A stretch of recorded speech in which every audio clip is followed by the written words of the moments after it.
welcome to the Nerd Age Podcast. This is a show we talk about everything nerdy. My name is Jonah, and I'm joined by Corey, Josh, what's up, and Mick. Hey. We're so glad you're here with us. We are going to jump right into a new segment on the show. Corey, go ahead. Give us the introduction to what this is going to be. We're going to call it Corey's Top 10 Tips. I don't know. I don't know. Look, there's a fun thing that a lot of different nerd groups do where they do their top 9 or their top 10 of whatever. So today we're going to be doing our top 10 favorite movies. Now there's a couple rules. Okay. So this is kind of going to be a little window or a pretty big window of each person's tastes here and in their preferences in movies. But we're going to count just, if you said Lord of the Rings, it's the whole series. We'll specify which movie, I guess, but you can't say 3 of them are Lord of the Rings movies. Right. So we're kind of forcing you guys into that a little bit. But other than that, it's just, did it have a theatrical release? Then it's on the board. Nice. So anything goes. But yeah, so I think we should start it off with someone who's really sure of their top 10. And I think Josh is a good one to go at. Well, you said theatrical. All mine are direct to, they're all Hallmark movies. Hallmark movies? Yeah. And are we going through all 10 of the list? Okay. Let's go one by one. Oh, I got to start? Yeah. And remember, sorry, this isn't like 10 to 1. It's not like this is my one favorite. No, we're just doing 10. That's the top of your favorites. Yeah. Not in any order. But you can go one by one and we can kind of talk about it. Yeah. Okay, guys. So you got your list ready? I got my list. No cheating here. I mean, I know we're going to have some overlap. Yeah. But I'm interested in the flexers, like the flex movies. What are the differences going to be? I got to admit, this was pretty hard. Yeah. Because I was like, I really like that movie. But I haven't really, I haven't watched it in forever. Yeah. But I still really like that movie. So does that still make it one of my favorite movies if I haven't watched it in 10 years? I don't know. The viewer can decide. That's up to you at home to judge. Well, and the question is it like if I only had 10 movies to live off of? So or is it more of these are my favorites? Right. You know what I mean? Because I said more favorites. Yeah. So I'm interested to see your strategy. My list is going to be what I ended up going to is ones that I kind of defined me, I guess. Even though it should be a window into your taste. Even though I haven't seen in a while, I'm like, for some reason that when I watched it just sticks with me. Yeah. So Okay. It'll be interesting to see. Yep. So start it off, Chip. What do we got? I mean, we'll start out easy, guys. That's Return of the Jedi. Okay. Return of the Jedi. Okay, so Star Wars. That's taking my Star Wars slot. Okay. Return of the Jedi is my favorite Star Wars movie. If you listen back to our Star Wars show, okay. Yep. top of the list there. That's right. So I mean, and we've talked about Star Wars a lot, so we don't have to go too much. We don't have to go too much into it. Yeah. But I just wanted a nice little soft one in there. Yep. You know, I gotta keep it in my top 10. Safe bet. Yep. Solid choice. Okay. You're down to 9. I'm down to 9. Number 9, Beauty and the Beast. Beauty and the Beast, the OG. Beauty and the Beast, The new one. The live new action. one. Top 10 for sure. For me, I thought you guys liked that. I thought you and Crystal liked that. Nah, it's fine. Oh, okay. It doesn't hold a candle to the original. Yeah. And for me, Beauty and the Beast. I like animated movies. I like Disney movies. Nominated for Best Picture. And for me, Beauty and the Beast is the best Disney animated movie. I got to keep it on there. Yeah. Music's great. Okay. The Beast. What more can you say about it? Go on, try and roast me, guys. What are you going to do? What? Do you think do you identify as the Beast? Sometimes. Yeah. You know, Kill the Beast. that's right. And sometimes you identify as the Beauty as well, right? That's right. Yeah. Sometimes he depends on identifies the as day. Gaston. As Lumiere, mostly. And yeah, he was way cooler as the Beast. Once he turned into the prince, you're like, dude, that guy was stupid. Dude. That's the one. That's the one. I turn him off. That's the one miss. Is he looks super lame. Okay. All right, that's 9. Let's say 8. Return of the King. Okay. So I gotta say, Lord of the Rings, Lord of the Rings, Return of the King. This one's hard for me because I love all them. I love all 3 of them. Yeah. And then if I'm going through the individual movies, I'm like, I feel like Return of the King has some of the best moments in it, and it's obviously the wrap up of the whole culmination thing. of everything. Yeah. It was a tough one though. So trying to decide between they're really close, and basically ranking of which ones if I have a favorite or whatever. Okay. Saving Private Ryan. Okay. Yeah. Had to go with a war movie so this on there. is the war. Sorry, is there only one war movie on your list? Yeah. Only one war. So only this is war the one movie. you chose. This is the movie I chose. Okay. Why is that? I feel like it's just something that we grew up watching. It defined my taste in war movies, I guess. Yeah. I mean, we watched some of the older movies like Patton, which is not. I mean, it's a pretty old school. Hardly any action. River Kwai, those kind of ones. Those kind of movies. But Yeah. I feel like Saving Private Ryan, it was such a I guess an experience for me at that age, when I was super young. I don't know why my parents were letting me watch. But they wouldn't let you watch Malcolm in the Middle.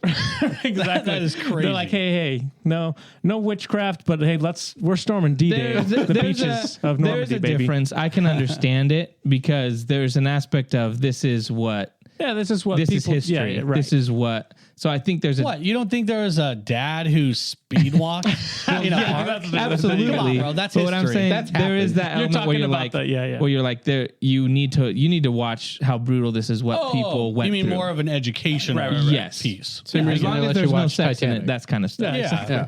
Yeah. So Saving Private Ryan is on there.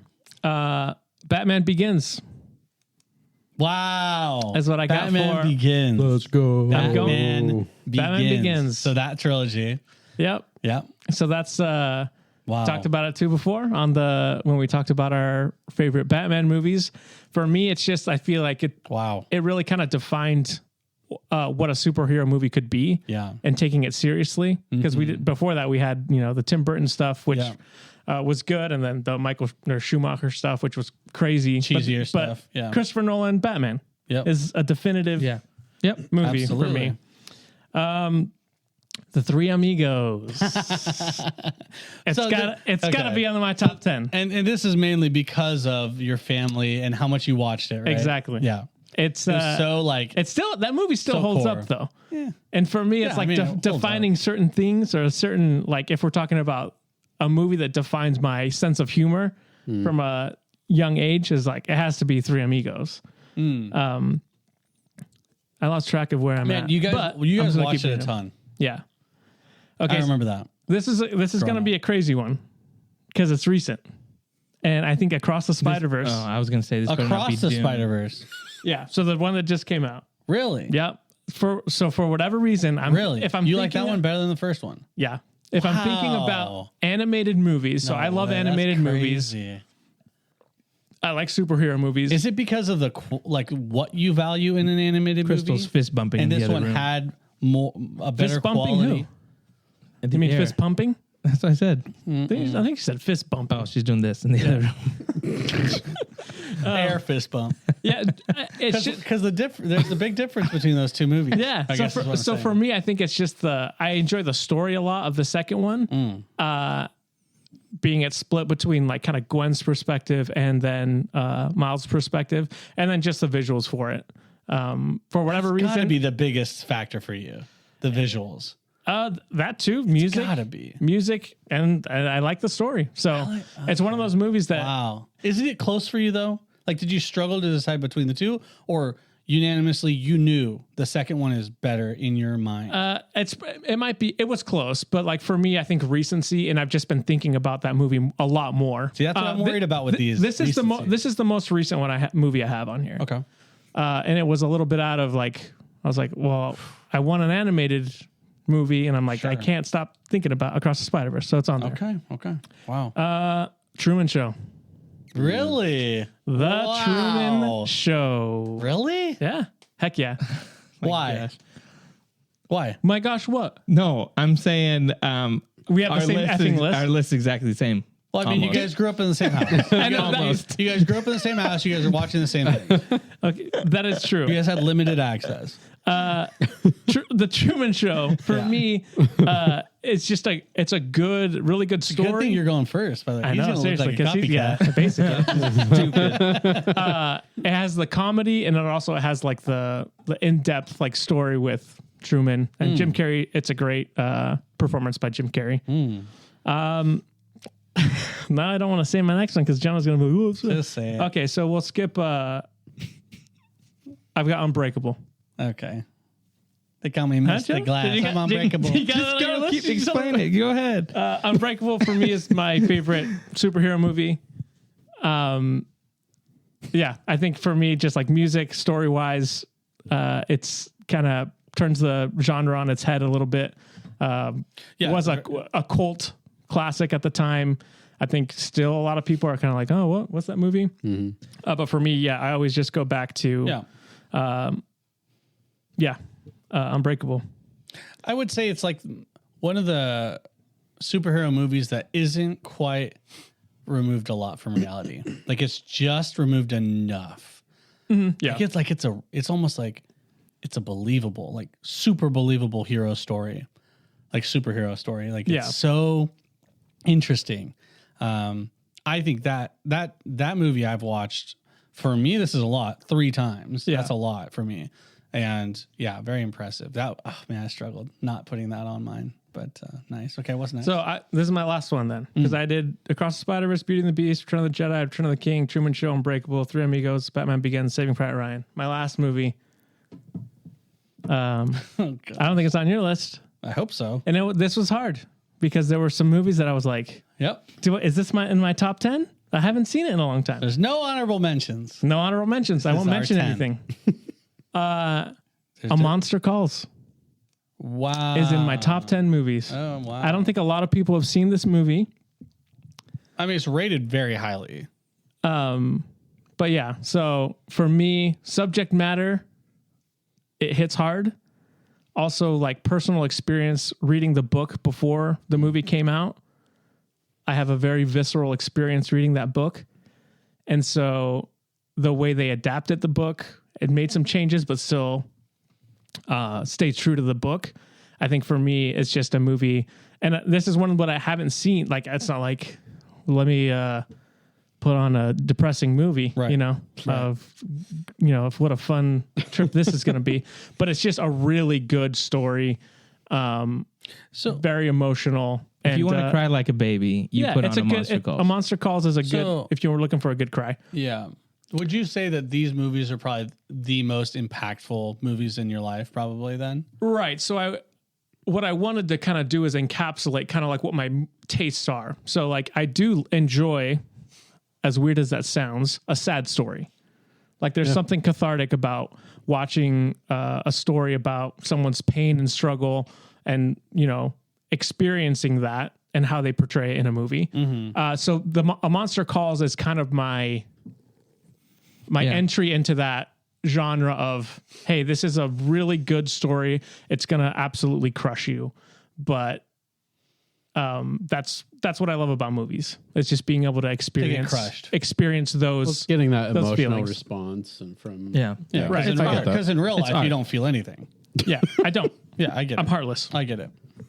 But yeah, that's my 10. Okay, nice. That's a good list. That's a great list. So let's do so I'd say. So just because your guys' lists are so similar, you don't. Do you mind doing yours next? You want me to do mine next? Just I think we should do someone else. Well, I want to know how your guys is different. Oh, okay. Because I have a feeling that it's going to be like 8 out of 10 are the same. Pretty close. Yeah. So go ahead and just rail through yours. So Lord of the Rings, but I went with a different one. My favorite one is Fellowship. Okay. Reason for that, Boromir at the end. I feel like it's the best made movie. It's a shorter one. Everything works. You get introduction to all the characters. You actually feel something, how they do the Gandalf stuff. It just works. The ending of it. The ending of it feels like an ending, but still with a continuation. So that's the one I have. I'm going to go through the ones that we already have together. I had Saving Private Ryan, the same. I noticed a lot of these movies, a lot of them have the same thing in common, which is the music is one of the things that really stands out. So whether that's Lord of the Rings, Saving Private Ryan, obviously just that was impactful even from the beginning. The story that it's telling, the history of it, the acting is phenomenal. Soundtrack by the GOAT. It's just great. By the GOAT. Johnny I've got the Dark Knight trilogy, but I went for the Dark Knight. Of course. The reason for that is I just think even though maybe Batman Begins might be a better movie, what Heath Ledger did in The Dark Knight is just, I don't think will ever be topped. Well, it was supposed to be a Batman movie, not a Joker movie. Put it there. The movie's called Dark Knight. Unbreakable. Yeah, is on there. Absolutely. Of course he did. Unbreakable is one of my favorite movies. And also, if I'm able to put an M. Night Shyamalan movie, I'm going to, because I'm a M. Night Shyamalan fan. And I love his stuff. Exactly. He enjoys. Unbreakable is, the music is probably one of the best soundtracks ever made. But I always tell people this. Unbreakable is a story about a broken marriage that gets repaired. And that's like the whole point of the movie. It's wrapped in like, oh, it's a kind of a superhero origin movie, but it's not. It's a story about a husband and a wife that have drifted apart. And the whole crux of the movie, the ending when he carries her up the stairs after he becomes who he's supposed to be. And then he says, you know, doesn't say a word, and he's like, I had a bad dream. That, it's just flawless. The movie is not a dry eye in the theater. Movie's a perfect movie. It's a perfect movie. The Truman Show, I have it as well. That's crazy. I didn't think you'd have Truman Show on there. The music in this, again, Philip Glass is the composer. This movie is another 10 out of 10. It's perfect. It's great. 10 out of 10, baby. Jim Carrey. Jim Carrey, I think this is his best performance.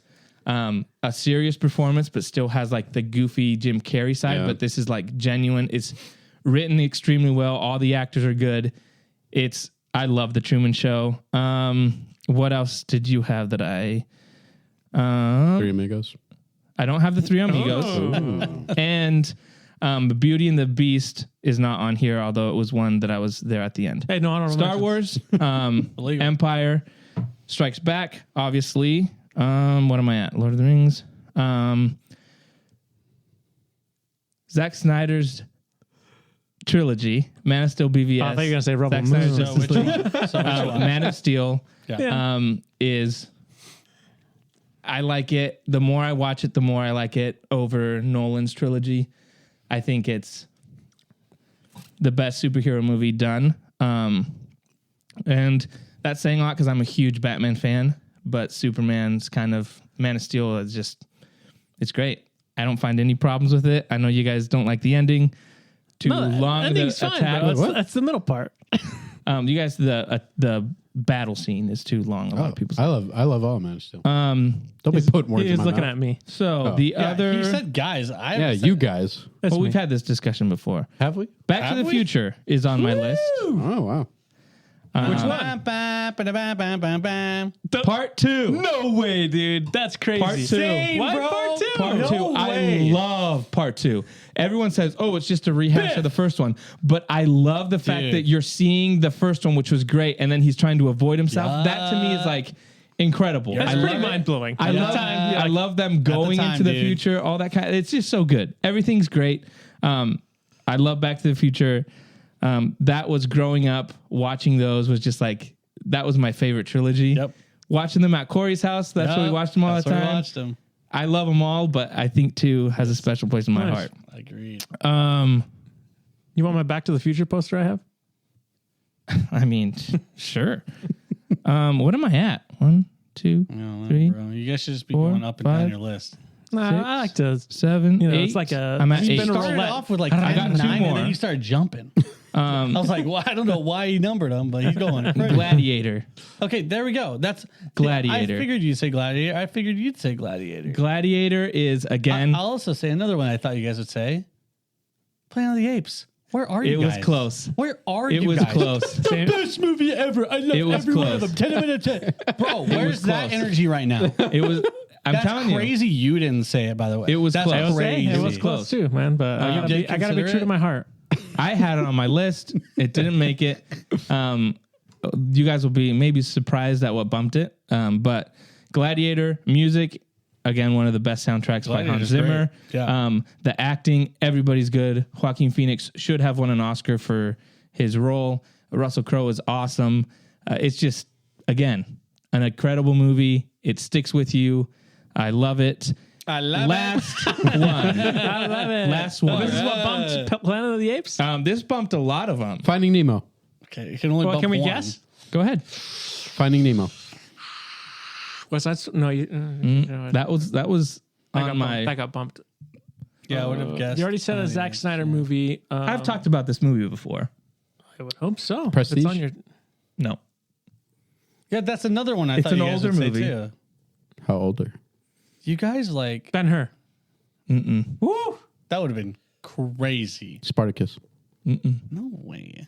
Are we Not in that the, old. Are we in This the is this crazy no. old. Yeah. I don't know. I got nothing. All right. This is wild. Let's hear it. Groundhog Day. way. Groundhog Day is one of. Are you just saying that because Groundhog Day was like last week? No. Yeah, it was This literally last is. week. I watch this 4 days movie every year, maybe twice a year. You do? It's so good. See, I love Bill That's why Murray. we're doing this, guys. That's why you I learn love this. something This new. is such a good window into everyone's presence. I love Bill Murray. I tear up every time when he's trying to save the old homeless guy. Like when he's like trying to giving him mouth to mouth, and he's like, come on, no, don't not today, not today. And he's trying to save him. Yeah. I love the whole aspect of that story where the guy's an idiot, a jerk. Yeah. He goes through this whole aspect of where he tries to kill himself. He's so desperate. He then does he becomes a good person, all this kind of stuff. Mm-hmm. It's like the whole story is perfect. It's funny. Bill Murray's awesome. He's one of my favorite actors. The aspect of the real life tragic aspect of that it was Harold Ramis directing, who was one of the Ghostbusters, who was really good friends with Bill Murray.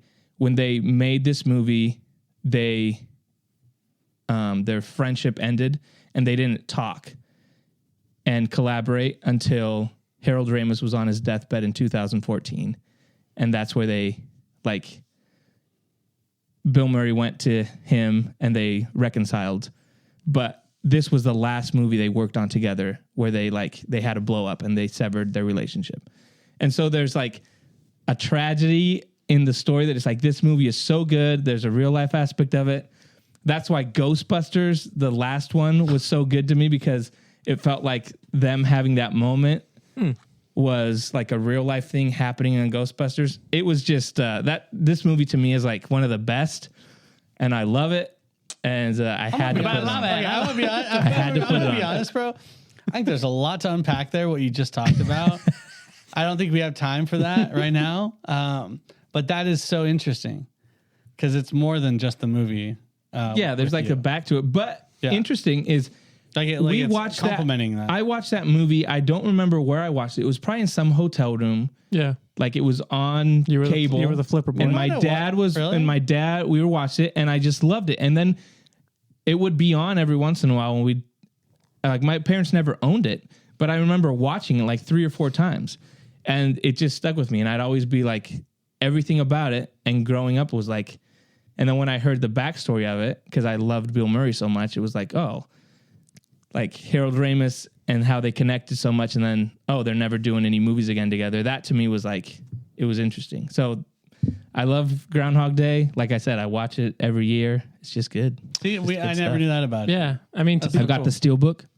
It's on my wall. Nice. Yeah. It's a good one. Not a dumb one. That's the movie I was talking about. That's the stupid one. Groundhog Day is probably one of the worst movies. We had a conversation last week where you're saying, you have a bad one. Did you find it? No, well, I didn't. I said that all the Steelbooks I buy are good movies, and Josh was like, "You have a dumb one," and I was like, "No, I don't." Think so. I knew. Well, I was walking through church, and Anne was like, "Hey, you own Wonder Woman 1984, right?" And I was like, "Yeah." She's like, "That's the stupid one." I was like, okay, okay, exactly. It's true. So that's my list. Life is good. That's my list. Wow. It could be better. I would have got some wrong there. That's I know. crazy. I would have put Planet of the Apes up there for you. It was tough not to put that one. Wow. And I would have put the original Charlton Heston Planet of the Apes. Yeah, I would too. Wizard of Oz was underneath the hard Planet of not the to Apes. put on there, Really? and West Side Story was also. Hey, you said no honorable mentions. I'm just saying. You're just cheating. Sorry. Yeah, you sorry. are cheating. Minus a point? I don't know. Yeah. Worst list? Yes. Okay. Okay. All right, Mick, let's hear it. All right. I guess I'll start with their similar things. Sure. Yeah, 'cause yeah, yeah. We have a lot of Go over those. the basics. Yeah. So I'll start We're with friends for a Lord of the reason, Rings. I picked Fellowship of the Ring. Yeah. Two fellows. A lot of the same reasons you said earlier. It just the establishment of the Middle Earth world was just done so well, especially with the extended edition. It just with Bilbo's voiceover throughout the beginning of the movie, it just really cements you into like just this other second world that just I don't think has been beaten in any other fantasy movie or show or anything like that. So, like you said too, Boromir. Over the years, he's definitely become my favorite character, and his arc is just incredible in the movie. And with his death scene at the end, it's so emotionally impactful. And I do think it's probably I don't know if it's the best looking film, but it just something about the way the film actually looks. I think there's just less like post coloring or something about it. It's easier to look at. I don't know if that makes sense, but so yeah, I would say Fellowship of the Ring, Star Wars, Return of the Jedi. I think we were both Return of the Jedi. Last time we talked about Star Wars, just Nup gang. It's just a great ending to the original trilogy. I love all the reconcile things with Luke and Vader. It just is done so well. And again, like it's just the end point with Luke from when he started is he's just a completely different character, which is just it's so fun to see character transformation like that over 3 movies. So let's see. I also had Across the Spider-Verse. Whoa! Yep. Let's go, Nick. Wow. Shocked. That was a little tough between the first movie because I really, really, really liked the first movie. Yeah. But I don't. I feel like you guys are discounting the fact that it was like the first of its kind. It was a trailblazer, and I think that it was the second. Obviously, the second one. I agree wouldn't be with there that. for the first one, but Yeah. like, the music was also really good in the first one too. It definitely was. I think that everything about the second one was just done bigger and better without obviously having like the first. Because it had more Spider-Man. Yeah. That's right. More And Spider-Man. that's the other thing about the movie is, and the fact that it's a multiverse movie, it didn't feel so crowded and just boring like other multiverse stuff has been, I think, in the past with superhero movies. So I think they just went about it in a really interesting, fun way. I loved the more detailed stuff with Gwen's story because it really felt like her movie for like at least half the runtime, which was fun. So it just felt new and fresh, and it leaves you wanting more. Which who knows when that's gonna happen. Let's see. Dark Knight trilogy. Also Batman Begins. I think You're the smartest person in this room. Thank you. Aside from me, of course. Likewise. I think I love the other 2 movies, but again, I think I'm just also a sucker for origin films. Except this goes against what I just said about Across the Spider-Verse. Ignore that. I'm a sucker for origin Smartest films. guys in the room. Smartest guys in the room. When I say Right there. But that movie to me it feels the most comic booky out of the trilogy. I think The Dark Knight it feels so real world crime that it kind of loses that comic book feel that I think Batman Begins just nailed so well. Because it also does feel very like, oh, this is Batman in real life, but there are still those kind of theatrical elements with Scarecrow and Where are you? here. Wow, that was good. And I do think I'm not really that bugged by Christian Bale's voice as It's the least. but it's Batman-y it's the here least in this it's one the as in least the other gravelly. one. Yeah. There's more nuance and he changes it, and I think it makes more sense, the most sense in that movie. So I do think the fight scenes get better though throughout Dark Knight Rises probably has the best fight stuff with him and Bane. The fight scenes in Batman Begins are pretty pretty underwhelming. It's just a lot of shaky cam, quick motion, and that's probably my main complaint about the movie. But the music was awesome by the GOAT, one of the GOATs, Hans Zimmer. Absolutely. So yeah, that was Batman Begins. Oh man, this was difficult because after that I was like, oh, that's like my go-to movies that I watch. What? So I had Indiana Jones. Yeah, which one? Kingdom. I like that one. The Destiny. fourth one. Yeah, it was between the fourth and the fifth one. I couldn't tell. I'm going to say Last Crusade. Anybody else? Raiders of the Lost Ark. I think it's Raiders. It's Raiders. 100%. It's to your credit though, I go back and forth between those two all the time. I think right now I'm just more in a Raiders mood. But man, that character is just like so unique in his adventures and just who he is as a character, especially around that time, because that's when, there was the Arnold Schwarzeneggers and Stallones, being unbeatable characters. And here comes Indiana Jones, who's so relatable. He gets beat up all the time. He doesn't know what he's doing. It's such a fun character to watch throughout those movies. I mean, it really defined the adventure, the genre. Yeah. Like I can't really think of anything before that was true world opening and like just so adventurous in that way. Yeah. And I mean, he's definitely based on other characters, but like how Star Wars is, it takes that inspiration and makes just a new thing out of it that just really defines that genre, like you were saying. So and what a score! What a score! What a score indeed. Who did that one? I don't remember. Okay, so I felt like I had to have like a comedy on this list, and this is by far my favorite Hangover. comedy. It was so close between this and Tropic Thunder, but for my comedy, I had Hot Fuzz. I don't know if you guys have seen that movie. Hot Fuzz? Hot Fuzz is just the no way. The most whack See, I think this is great though. This is giving us a window into Mick. It is Hot Fuzz? It is such a funny movie. Everything starts to make sense now. It's Edgar Wright, right? Oh. Yeah. His style is just so fun to watch, and with Simon Pegg and Nick Frost, their just chemistry together is so fun and so great. And there's so many other fun characters and cameos in that movie. It's such a fun ride, and I think I definitely like it the best out of his Coronado trilogy. I mean, I almost put Paul Blart Mall Cop on that. What's part of that trilogy? Shaun of the Dead and I like Shaun of the World's Dead. End. Oh, okay. Yeah, I can't remember what I never watched that one. Actually. I didn't watch that one That either. one's it's fine. I know a lot of people say that Shaun of the Dead is the best one, I but like that one. I honestly get a little bored with it at times. Sure. But to me, Hot Fuzz is just so rewatchable, so quotable. It's so fun. I love it. Nice. Let's see. And then I was like, I need a Western on this list. So I went with 3:10 to Yuma. Nice. Okay, yeah. I think by far that's my favorite Western. It's an awesome acting by Christian Bale, Russell Crowe. The story that they tell with Christian Bale just having an amazing redemption and proving to his son that he's not lame.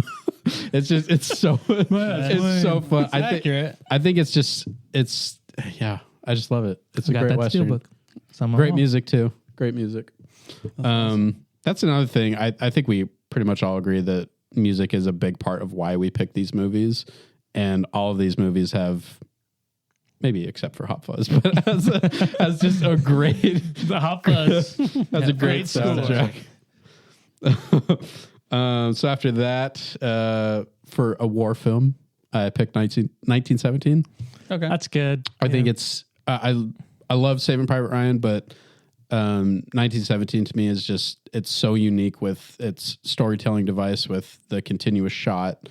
The music is phenomenal. I really wish it won Best Picture. Still a sore spot, but the emotional beats that happen with those two soldiers throughout the movie. I don't really spoil anything, but like, it's just, I remember watching it in theaters, and by the end of the movie, you're just like emotionally exhausted because the way the story is told is you're with these guys throughout the whole movie, and you really just start feeling what they're going through and what they're talking about and their emotions. And it's really like unlike any other movie I've ever seen. It's just phenomenal. Nice. Amazing. So that's why that's on my top 10. Sweet. And then my last two, I have Inception. Nice.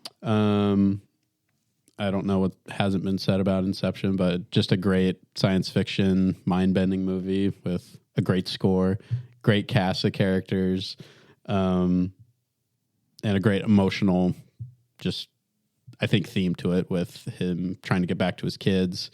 I'm a sucker for emotion, so I like that a lot. And that Nolan was robbed. He should have won Absolutely Best Director for that. Absolutely.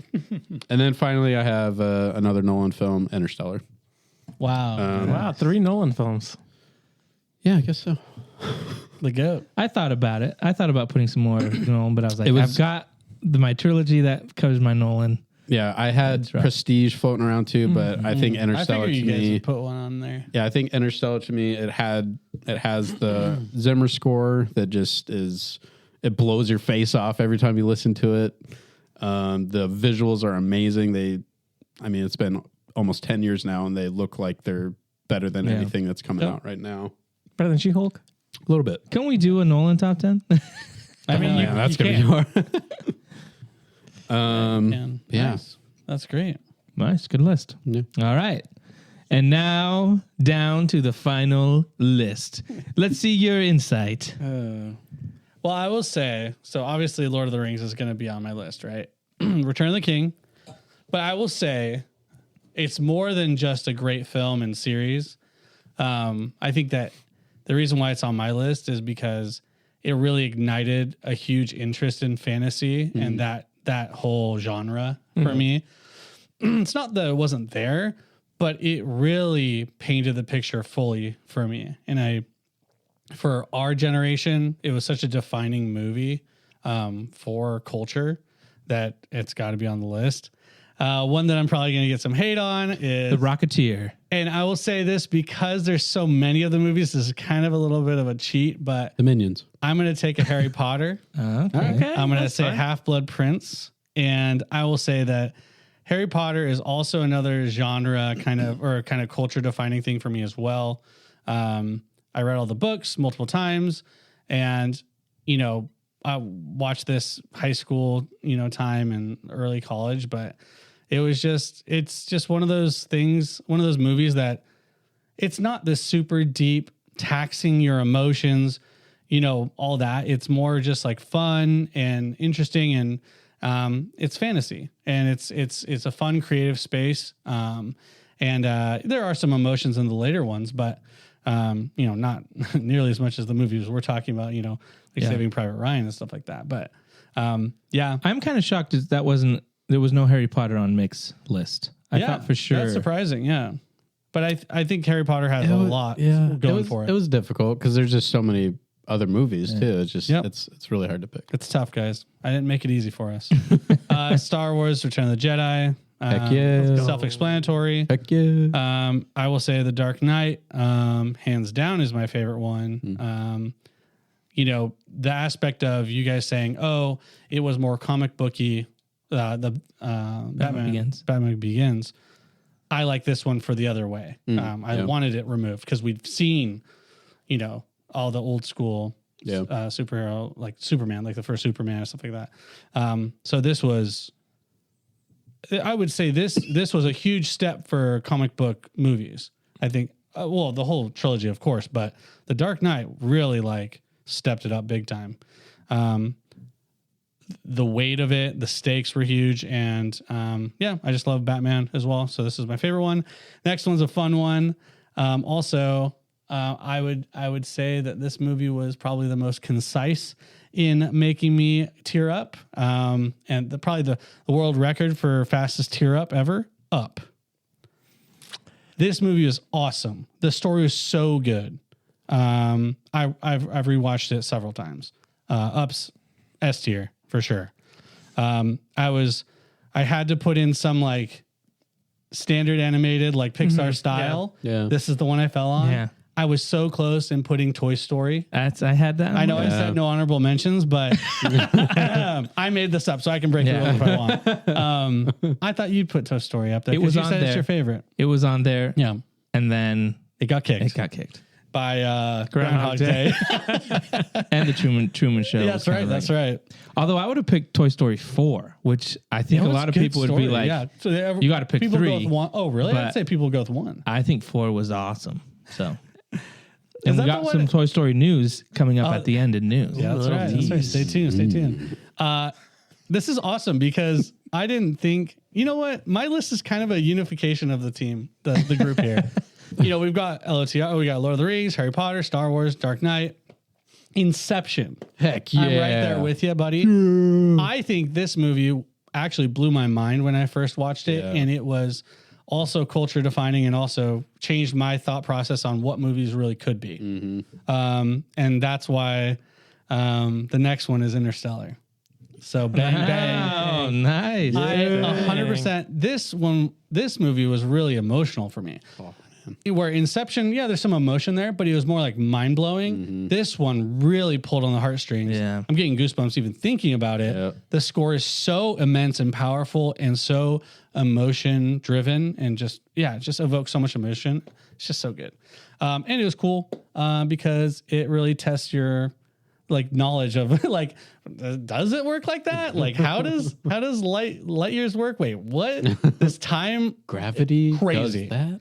The time thing was crazy. Yeah. Whereas it was X amount of years and minutes for him is crazy. So time based, let's go to Back to the Future. I'm going with number 2. And you said that. My man. I will say this. I think it was so cool to see exactly what you said, where you run it back with the first one in a different point of view. Super creative. Love that. But also kind of just seeing the funny, goofy, future that they realistically thought the future would look like. We still don't have real hoverboards like that. So that's kind of a disappointing thing. We have hoverboards that have wheels. It's stupid. They lied. I wouldn't do the Nerd Age podcast accurate service if I didn't have an anime. So I don't think animes do super well in movie form. I think they do really well when it's a series because they have more time to expand that character development and story. But because it was one of the first animes I ever watched, Spirited Away is going to be on my top 10. Awesome, beautiful story, very interesting, very eye-opening, and the music's amazing. And my last one's Saving Private Ryan. Nice. So see how mine was kind of like this unification of as a little bit of everything. Nice. But yeah, that's our top 10s. What do you guys think? Was there any surprises? I think the Groundhog Day surprised me. Surprising. The fact that you'd put what was it? The hump in the air one. What's that one called? Oh, the hump in the air. Three Amigos. Three Amigos? That one. Okay. Three Amigos. I'm surprised you dedicated a spot on your top 10 to that. I had to include a comedy. Yeah. Right. I took kind of the Truman Show as kind of comedy. And then you put Groundhog Day on there. Yeah, that's a technical comedy. But I didn't, I thought for a little bit about Anchorman, but I was like, nah. It's not good enough. It's not it was good for the moment. Yeah. There was a moment there, but it doesn't. I haven't it doesn't last. You know what I almost put on there? Rush Hour. You understand the words that are coming out of my mouth? Dude, that's so good. I honestly thought about doing it when you first mentioned I was like, it's got to be a Jackie Chan. I got to put a Jackie Chan movie on there. And then I was or Shanghai Nights. The last time I watched a Jackie Chan movie. Rush Hour, dude, so funny. You got to go back and watch it. It's so funny. One that is that was on my list early and then it got bumped down. But this movie is, with how you said A Monster Calls, this is one that I've watched 4 times and I've cried equally the same amount every time I watch this. It's called About Time. What movie is that? This guy. No, What is this? It's like a rom-com kind of thing. It's good. It's good. It's got Margot Robbie in it. It's got Rachel McAdams. It has whoever the Weasley boy is. He's the Weasley boy. There's 7 of them. Yeah, but doesn't he play one of the Weasleys? Yeah, he's Bill. He's Bill. He's what's his face's son. Okay.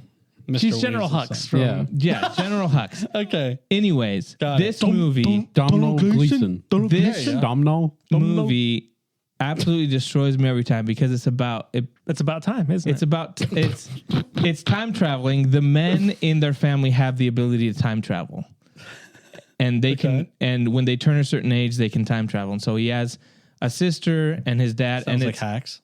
it basically. But there's certain rules. They can't do a certain thing, and then after they have kids, they can't do it because then they can change the baby. Does that make sense? It's a really interesting way. It's like whatever It the is an lowest interesting generation premise. should have the control over the time. Got it. Right. And so if he goes back beyond where he has Yeah. kids, then the kid changes. Right. Because a different sperm made it. Whoa. Like that's the kind of how it works. Anyways, how it works? This show, this movie, Time travel works. this movie ends up being about a father and son relationship. And the ending of the movie is just absolutely like beautiful, but heartbreaking. Okay. What's it called? It's about time. It's called About Time. It's about time. It's about dang time. It's so good. I About really Ti- think About Time. it's one of the I'll watch best it. movies I've seen. I need to watch that then, It's good. because everything else I've watched, but that's the only one I haven't heard of. Yeah, you should watch it. About time. It's about dang time. I almost put Coco there. And because I have a lot of sentimental connection to that movie for some reason, timing wise in my life, there's a lot of stuff going on. And that one really pulls the heartstrings for me. And I don't think I've cried more from the movie, weirdly enough. But there's a lot of stuff there. So I almost put that one there. It was very close, very close. Yeah, that's one of a Pixar movie is something I was missing on my list, but I was pretty close. Bro, I almost dropped Wall-E, dude. Yeah, well, I almost It's ultra creative. Yeah, And it evokes emotion without any words except for the freaking made up one, Wall-E. Crazy. What was there anything that you kind of were on the fence with? You already said it. Planet of the Apes was one that I was like. You also have a million movies. I like all of them are well, not all of them. Some of the old ones, the later Tim ones Burton after are like but yeah, Planet of the Apes is one that missed out. 1917 was one of I was thinking of war movies. I'm like 1917 could have been on there. For Pixar, I was actually leaning Onward. Actually, Onward's one of those Pixar movies that I feel like doesn't get enough credit. And I'm like that with The Good Dinosaur. I like The Good Dinosaur too. Oh yeah, you love The Good Dinosaur. So yeah, I wasn't gonna go. I was like, oh, the Up is good, but then for whatever reason, I was getting pulled towards Onward more. But yeah, it's a tough exercise. It's tough. Nice. Well, hey, we're gonna do this more. We are gonna do top 10s more often. Who knows? The next one might be video games. It might be TV shows. Who knows? But we'll have your eyes peeled for that one. But yeah, let's move on to news, huh? Yeah, we got some maybe a little nerd news roundup. Yeah. Yeehaw. First thing I wanted to kind of get you guys' thoughts on. We got our official Grogu, Mandalorian and Grogu. So that was accurate. Officially announced that it's going to be coming out in 2026. The title was right. The title was right? And it's going to be the first movie since Rise of Skywalker, which came out in 2019. So finally, we got a Star Wars movie in theaters. What do you guys think of the title? And are you guys excited for this? What is the title? Star Wars: The Mandalorian and Grogu, Which is what the title. Which is what they leaked earlier. Whoever had that source, and they put out the little title. and people didn't like the title. They said it wasn't super creative or whatever. I don't know. I mean, it tells you exactly what it is. Yeah. I mean, it's not the most The exciting. Force Awakens. It's not that kind of. It's not. Yeah. Who's the last Jedi? yeah. Is it one Jedi or plural? There's no mystery to this. The last Mandalorian. So it might feel a little maybe not accurate to Star Wars. Like it's not following suit. But It's solo a Star Wars story. Yeah. Right, that's true. Yeah. But I think Star Wars. I think they do well. They'll do better if they mention Grogu and Probably. I mean, that's like everyone knows. I was just trying to think, what other thing could you say Well, we don't know that people would know? You can't be like the bounty hunter, last or, bounty. And the green guy. It has to. You have to know what it's Baby who's the Yoda. character, right? Because if you say Star Wars, The Last Bounty. You're like, oh, is that a Boba Fett movie? Right? Right. You need to, they're in a bad position where you need to be like, it has to be The Mandalorian and Grogu. How about Star Wars, like father, like son? There you go. That's a good one. Yeah. Baby Yoda and the other guy. Din and Baby Yoda. So there you go. Yeah, it's not the most exciting title, but whatever. Yeah, you kind of, that's the same thing I thought. I was like, what's another option you can do? You can't really. And they didn't mention any like, oh yeah, and we're having 4 episodes of The Mandalorian before it. No, Nothing actually, like that, right? So someone was interviewing Dave Filoni, and he was like, yeah, there's a lot of stuff going on. We're still not sure. Obviously, I think they know what they're doing, but they're not going to say. They're not going to announce it. There's rumors that they're doing a season 4, like 4 episodes or 6 episodes before the movie. But I don't know. But they didn't announce it. I'm wondering if they're kind of rethinking that, because then you're like, well, that means people are going to have to go watch that. Yeah. Mm-hmm. And you might just be like, no, let's just have the movie, and you can do a little recap in the opening crawl. Well, whatever you were going to express in those 4 episodes, just do that in 20 minutes in the movie at the beginning. Yeah. Condense it down, whatever it is. Yeah. But I agree. I don't think it's beneficial for them to make it dependent on you watching 4 episodes. Right. And the other, like in sad news, Carl Weathers passed away. So I wonder if that also changes things. If they have planned to be like, hey, well, Grief Karga's character's doing certain things. Then that kind of changes the whole dynamic. They're That's like, where we left off. Yeah. Yeah. So there's that element, which is really sad news because, I mean, he looked healthy. He looked good. He was planning on directing, coming back to do more stuff. So that's really a bummer. Yeah. And but I think that changes kind of some of their plans, because he's a big character in the Mando universe. So you would think he was going to be in the movie. Yeah. Probably one of the bigger. He was going to be in season characters. 4. He's probably going to be in Skeleton Crew, I would assume. So there's rumors that that's connected to the Mando universe. And so that to me is kind of interesting. Like, that probably sets things up in the air now. It's like, do you recast? Yeah. Do you just be like, hey, I think you can dodge around it. yeah, I think you can. or you just kill the character off screen, give him a tribute or something, a statue in. Yeah, next to the droid. Like something like that. You'd be like, he dies off screen, and then it's like, oh, or he. I was thinking like you would probably do something like, oh, pirates came in and he saved the whole city by doing something and sacrificed himself. See that off screen, and then there's just that tribute of the character. But more importantly, Carl Weathers. But so I think that kind of puts them in a situation where like, well, what are we really going to do here? Yeah. So, well, let's stay on the Disney news. They announced a bunch of Pixar movies that are coming out. So upcoming Disney and Pixar sequels. 2024 is going to have Inside Out 2. And they just dropped a little teaser for Moana 2. For those Moana fans. You're a fan? Although I love Moana. Lin-Manuel Miranda is not doing the music for So it won't be Moana as 2. good.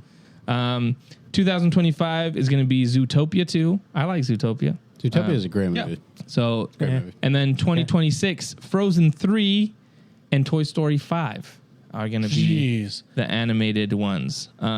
So, interesting slate. Are there any of these that you guys are really excited for? I know we like Pixar and animated stuff, but is there anything that sticks out to you as far as like more excited, or are you indifferent to this slate? I think Toy Story 5 is interesting to me. I hope they go some different route. Like, I don't know. Yeah, I don't know how they're going to do it. They've done so many different like offshoots where it's like it's not the same story really, and they're going all over the place and creating new little like communities and like I don't know, like what else is next? Yeah, Woody stayed with Bo Peep and the other ones left. I saw an interview with Tim Allen. Me too. I was going to talk about this. He said he thought it would be cool if like Andy had kids now, grows up. And so he finds like his kids playing with some of his old toys, and then he has to go around and recollect his toys. Like he was like, what if he had like, now it was his kids he was passing on, but he's like, oh, I used to have a Woody, and now I'm going to go find. He goes and kicks down the door to that girl he dropped off the toys. No, at. but like the aspect of like, and then it's now the kids. Give me the toys. It's now the kids with his toys. She's like, kind of thing. Full grown. What are you doing? I mean, I sold those on eBay, bro. Yeah. So that would be kind of interesting. I don't know what the story's going to be. Yeah. It'll be interesting. A lot of people said they shouldn't have done 4, and I really liked 4. Yeah. I like 4. So it worked for me. Cool one. Yeah, I think Inside Out's the one I'm the most excited about. I think so too. Yeah, the Toy Story 5, it almost seems like how many more? I feel a little scared. I just like, don't tarnish it. Just like whatever you put out, just make sure it's good. Like, the more you do at it, the more odds you have of ruining it. Yeah, like you hope they know when to stop. Yeah. With Disney, they never do. If it prints money, they do it. Yeah. Right. Yeah. Inside Out for sure. That was a good one. Really good one. Yeah. Really enjoyed that one. Next thing that came out of Disney. Speaking of money. Yes. They just announced 1.5 billion in investing in Epic Games, so Fortnite. They're doing this whole thing where like the Disney universe, Star Wars, Frozen, they did this whole little trailer where it was like all these aspects of Disney in Fortnite. So they had already done collaborations, I think. Yeah. But now Disney's kind of like putting a lot of money behind it, and it's going to be, Disneyland. So I don't play Fortnite. I've played it a couple times, but it's not like something I play a lot of. I know Zack Snyder plays a lot of Fortnite. Yeah. I asked Jason if he's ever gotten killed by Zack Snyder's character, because apparently Zack Snyder plays all the time. Does he play under the screen name Zack Snyder? No, he has like a certain like the name and a certain character. So there's this whole article that came out, and it's like Zack Snyder spotting. Deborah Snyder was like, I keep telling like you're playing with a bunch of 13-year-olds, and a bunch of like kids, yeah, and they have no idea that Zack Snyder is like killing them, like, doing all this stuff. Yeah, and he's like, I love it, I just love it. He's like, it's 4 a.m, and my wife comes in, she's like, you're still playing that? So I was like, hey, Jason, maybe you're playing with Zack Snyder. The more you talk about Zack Snyder, the more I like him. He's a real gamer. So Corey, what do you think about this? You probably know more about this whole world than I do, so. Yeah, it makes sense. It is a little scary, in my opinion, just because it's like, maybe not scary. I guess I'm being a little dramatic. But, Disney, they're smart. They understand that a lot of kids play video games. Yeah. And so where can they advertise to get kids to tell their mom and dad to go watch a movie? Video games. Fortnite. Perfect. Fortnite's one of the most brand-friendly games out there. Yeah. So, I mean, even a small tiny little movie like Rebel Moon even did a promotion on it. But as big as Star Wars and whatever. So it's like, it makes sense because if they have stake in the company, that means they're going to probably get either a discount or better access to promotional stuff. Looks like they're going to, the way it looked like in the promo video, it looked like they're going to be maybe making like a custom map with them. Because it looked like this interesting like town with like they had areas. like it almost looked like a theme park. It looked like Disneyland. Like you have Star Wars Land, you've got just all this stuff. Yeah. So I mean, I think it's smart on Disney's part. It is a huge amount of money. It also kind of raises the question: is it going to just be Fortnite though? Because it said Fortnite X and Epic. Did it games. say Disney and Epic, or did it say Fortnite and Epic? It said Disney and Epic. I think. Yeah, Disney and Epic. Yeah. So it's bigger than Fortnite. Yeah. So just so you guys know, the Epic Games, they have their whole game launcher, so they actually do publishing for video games too. Yeah. So this doesn't rule out the fact that maybe they get Epic Games to like make games for them using the engine that Fortnite's offer, and Unreal Engine 5 or in the style of Fortnite. I mean, there's a lot of opportunity there. I think when they see game modes like Lego Fortnite really succeeding big time, that collaboration was really cool. They made their own survival game within the confines of Fortnite. Incredible. So I think Disney's really smart about this. There's a lot of potential here. And I mean, it makes sense. I'm just a little scared because it's like, well, if they can't advertise other places, they're going to advertise in games. And I'm like, do I really want advertisements in my games? No, but I don't play Fortnite, so I don't have skin in the game. You know what I mean? Yeah. Like, whatever. But I'm like, I don't know. Do you play Fortnite, Mick, or no? I tried when it, I think, first came out in like 2013 or whatever that was, and I've never been a huge fan of the giant battle royale. Yeah, that's just not my thing. Yeah. Mainly because I suck at them. But hey, man, apparently they still got money because they're dropping 1.5 billion. Yeah, that's crazy. After they let off a lot of people, they're like, you know what? Let's put all their money into Epic Games. We saved a bunch of money by firing a bunch of people. Yeah. The other thing I just have here, the Xbox Microsoft kind of announcement. People were freaking out that the Xbox console was gonna.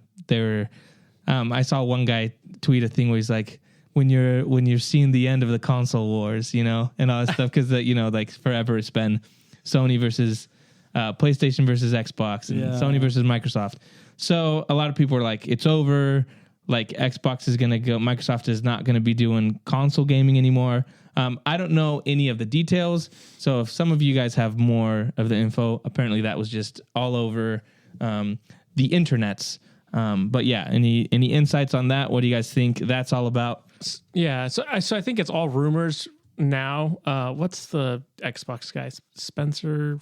Phil Spencer? Yeah, Phil Spencer, I said today, we're going to make an announcement either this week or next week or something like that, basically, to talk about. Because the other stuff that came out was like, a lot of these Xbox exclusive games are going to come to Sony, to PS5.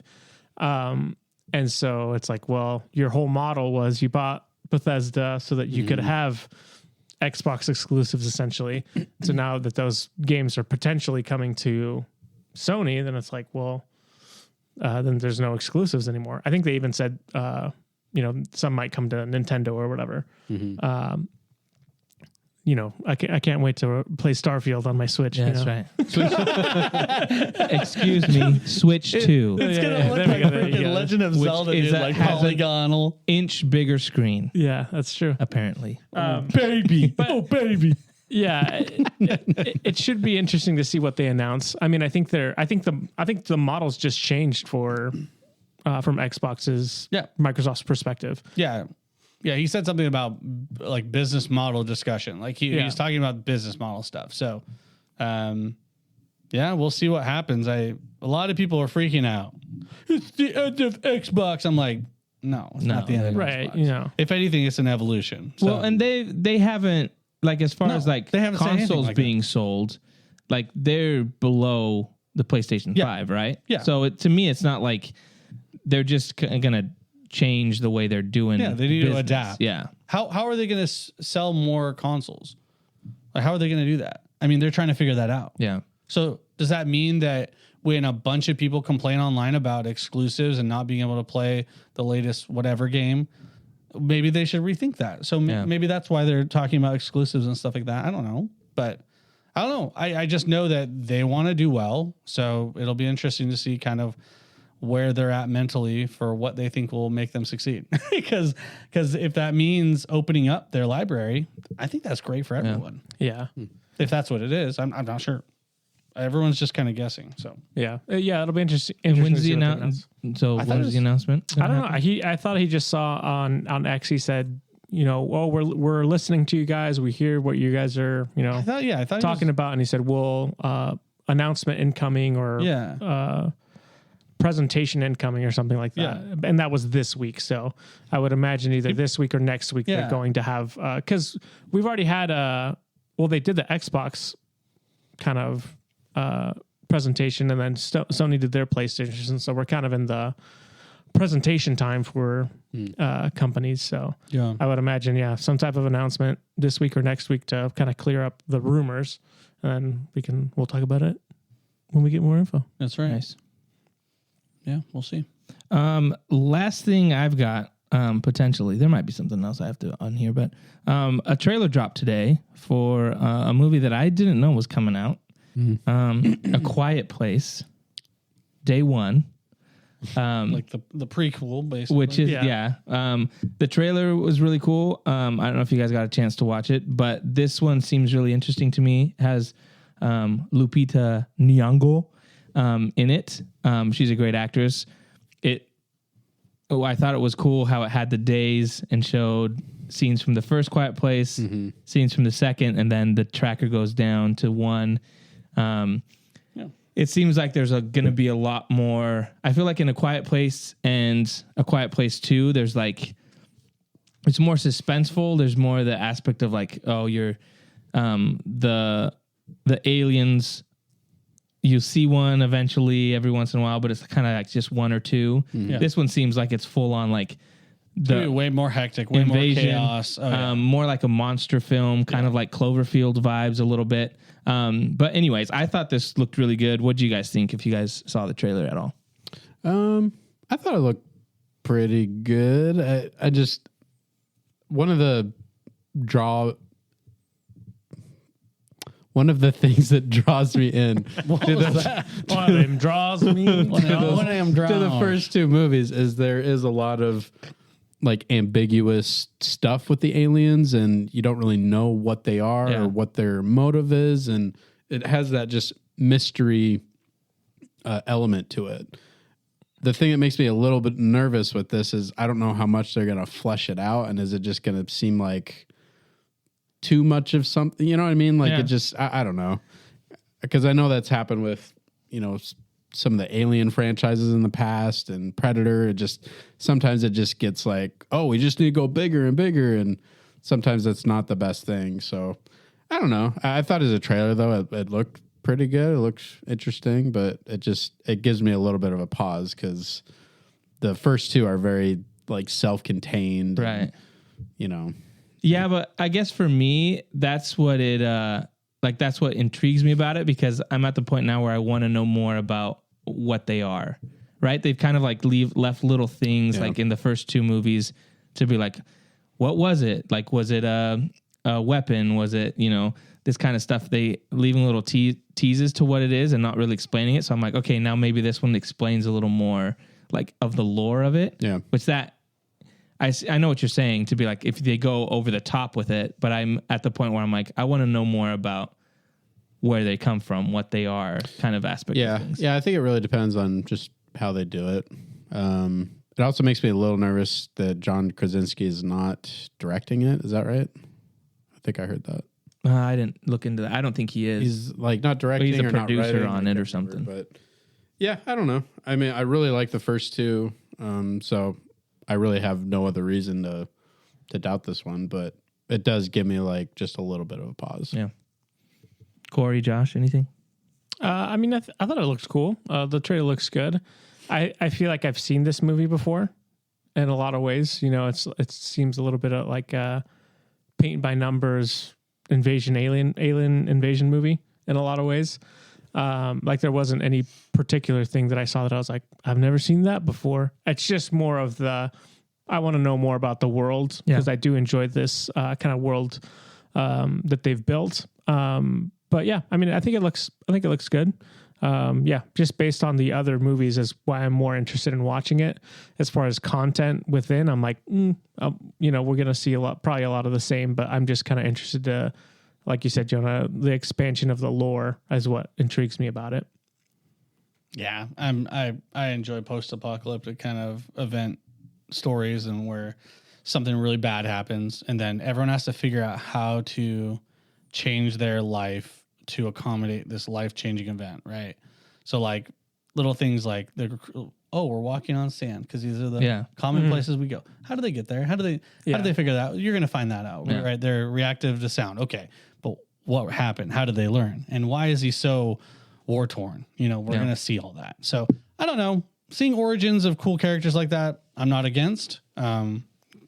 Love seeing my boy Jim Halpert on the big screen, so I'm always down. I'm not expecting anything better than what we've already seen, obviously, because that was a very unique and cool suspense movie. But it's going to be a different type of movie, but with the same characters that I think we all enjoy. So it'll be cool. Nice. I've got two more things. Okay. Sorry, we're going a little long, but I just remembered these things because I just saw one. 2 things, Henry Cavill news. 2 Henry Cavill dubs. Common Cavill wins. Oh, are you going to talk about what he said in that interview? So one is he said he's like, I don't have any clue what's the point of sex scenes in movies. They're pointless. He's Based. He's like, they don't do anything. Based. There's no point in them. He's like, I don't get them. I hate them. I was like, my man. And then you go into the comments, people are like, oh, this is so lame. I was like, shut up. Like, this guy I like Game of Thrones. the man. I like it. He's like, there's no point in them. There's no point in sex scenes. I'm like, you're 100%. Like, he's like, there's no point in seeing people having sex in a movie. He said in some rare cases, it's, where it warrants it, it's okay. But in 99% of the time, not warranted, not necessary. So there's going to be no sex in Warhammer 40K? Exactly. That's what I'm saying. Okay. So that moves going to my next thing. So that was the first dub. I was like, okay.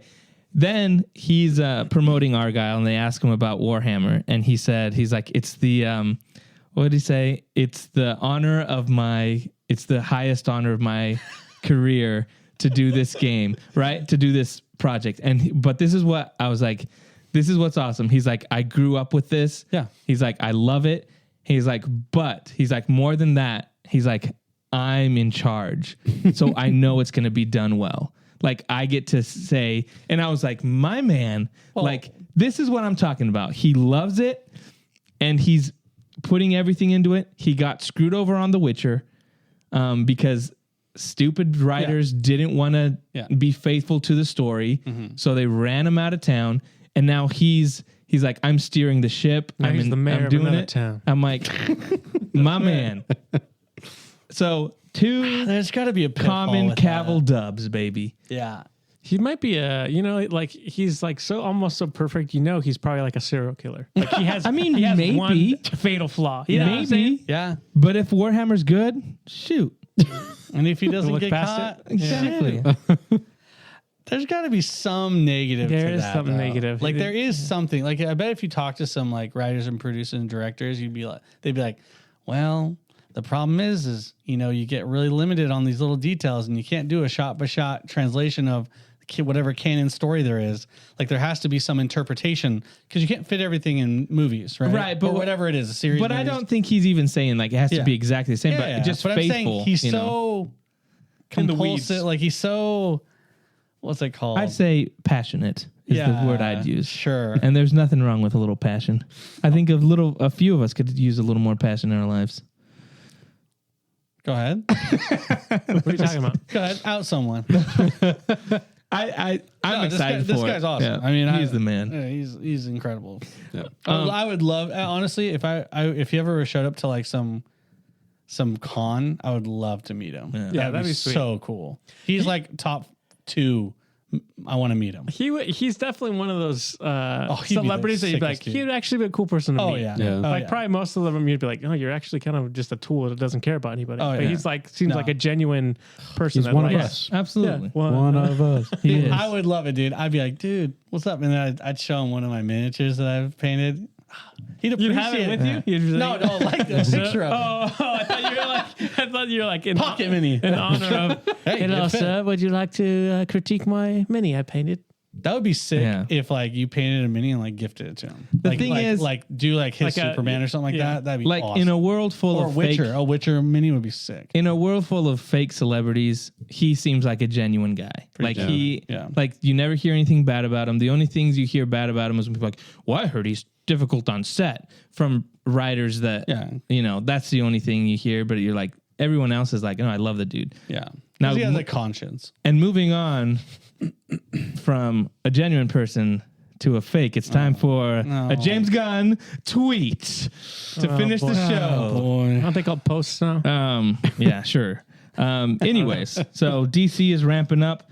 Jurassic Park is coming. The new Jurassic Park movie is coming out a week before Superman Legacy.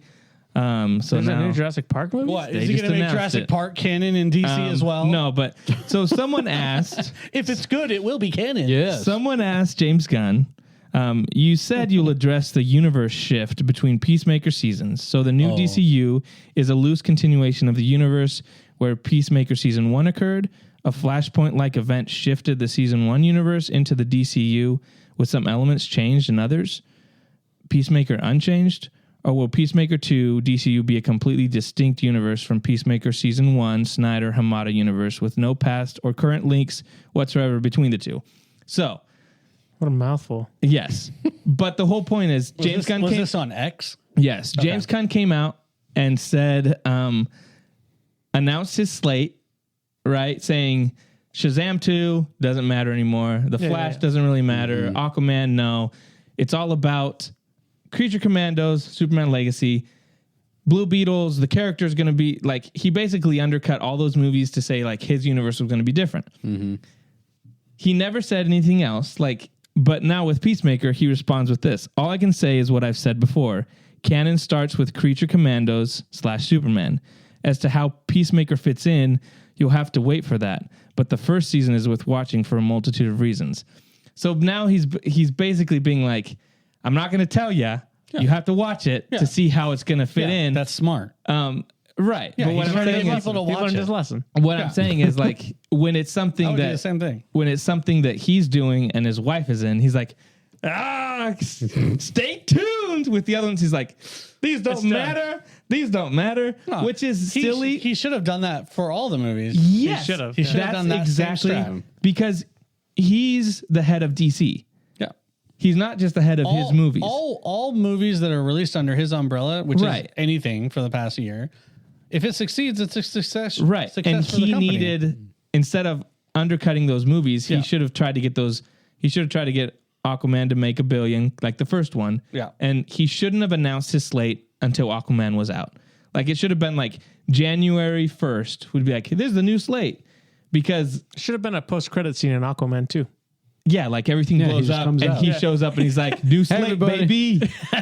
And then Peacemaker comes out and they do their dance. Season 1. No, but to me, it's just funny to me. That's like when it's other, like as the head of DC, it was like you should have shielded the other directors and the other stories, but you're just doing that for your own projects, which is a little lame. I mean, what you should do is you should try to make the most money possible for the company, which would be promoting every movie. That's what Cavill would have done. Genuine. Shut up. I don't know about that. Cares about people. Cares about others. You know? Not James Gunn, though. Nope. Not here. Anyways, that's all I got. I should get like a commission for some artwork of like Cavill and Snyder like in the clouds, like touching each other's hands and, you know, the Sistine Angel. Chapel. Yeah, the Sistine Chapel. Touching fingers. And we'll put it in the backdrop here. That'd be great. Sick. Yeah, that'd be good. That'd be Crystal, get on it. She's fist bumping in the other room. No, she's not okay with that. I think that's it. Is there anything else you guys want to say before we go our separate ways? Any closing remarks before we end this? No. Any Nerd Age recommends? No, Kevin Feige was seen with the Deadpool 3 logo. Yeah, so I posted about that on X. So an artist came up with that. It's like the Deadpool hybrid face, the Deadpool and the Wolverine like in a circle. Yeah, one half. And the artist was like, "Yeah, I came up with that." And then to see it on his hat, he was like, "I was just a little disappointed that they didn't reach out to me." Yeah. Whoa, man. He's like, "I was just one of them. Like, it would have been cool if they were like, hey, can we use this?" He's like, "But." Because apparently he came up with that like a year or something ago, and he's been posting it. And then that's the exact same thing he had on his hat. And so they're like, interesting. Apparently there's a Deadpool 3 TV spot for the Super Bowl. Hey, we called it. Yeah. Yeah, but nothing else. Rings of Power isn't doing it. How do you know? Because they announced it. Amazon said they're not doing it. We never know until we show. They're just trying to divert. Yeah. So apparently it's only going to be Deadpool 3 with a little tease, and then they'll have a trailer. Show it over and over. Commercial. Disney's like, this is the only Marvel show. This is the 37th time we're seeing this. How much money do they have? Holy crap. A lot. And then the full trailer will drop. What if every commercial break is like one word of the trailer? So like you get and then another word next time. Oh, they got Zack Snyder to do it in super slow motion. Yeah, there you go. It's only a 15-second clip, but it goes for 15 minutes. That'd be nuts. Rebel Moon season 2. I mean, part 2. Yeah. Hey, That was a great podcast. That was one of our best episodes. I really enjoyed seeing your guys' top 10. That was really cool. And to kind of see the crossovers between ours. Which one do you think was the most surprising, I guess, from everyone's point of view? What do you think I think yours kind of was surprising. I wouldn't have guessed Truman Show and whatever. I have a good variety on my list. What can I say? I'm a well-rounded individual. I think I knew pretty much what Josh was going to do. Oh, I knew Beauty and the Beast was going to be there. That's the one that surprised me. Yeah, that's surprising too. Across the Spider-Verse? I think 3. I guess that one too, because that's a garbage pick. If we're going to be honest here. Whoa. On both of you guys. Where was that energy when we were doing it? No one else was there, so I decided not to do it. Hey, Groundhog Day, calm down. Okay. Got him. I just feel like, a newer movie doesn't imprint on you it's like... Well, What it was kind on of two of talk our And lists. especially, It was on two of our lists, because I thought the second one was worse than the first one. That's an interesting. It's documented on this podcast. Your opinion is trash. So Is it just because you get motion sick by the frame rate? that's true. No, I actually got more motion sick on the first one, but I thought the first one had a way better story. With the Prowler and all that stuff. That's a the great second one, opinion, it was Jonah. just like, oh, we're running around, and That was an exact quote. We're running around. And, Running around. Well, and I think the second one for me suffers from a little bit of setup syndrome. So we didn't get we just got a little cliffhanger, which wasn't even really a cliffhanger for me. And that's why I think the third one's going to be amazing. Yeah, and it was also like, oh, we can't be together. After the first one, it's like, oh man, he's in love with Gwen, and they're like, in the first 10 minutes, it's like, oh, Gwen's around. Okay, Yeah, we get bye, it. Gwen. We good. I don't think you watched the same movie. We did. Because the first 10 minutes is actually just all about Gwen, actually. So you're wrong. Well, that's what I'm saying. You're wrong about your timing. Wrong. That's what I'm saying. Then she shows up in his room. No, and he's she like, doesn't. oh, I've got Doesn't notebooks. happen until, I've got pictures. That's an hour of you. into the I've been film. drawing. Yeah, it is. It's okay. That's all right. Just not as good. It's interesting. Interesting. Maybe top 12, not 10. I'm just joking. That'll do it for us. Thank you so much for hanging out with us. You can check us out on X, on Instagram, on TikTok, on YouTube. We'll be back next week with more of the Nerd Age podcast. Thanks so much for hanging out. See you later. See you. Bye.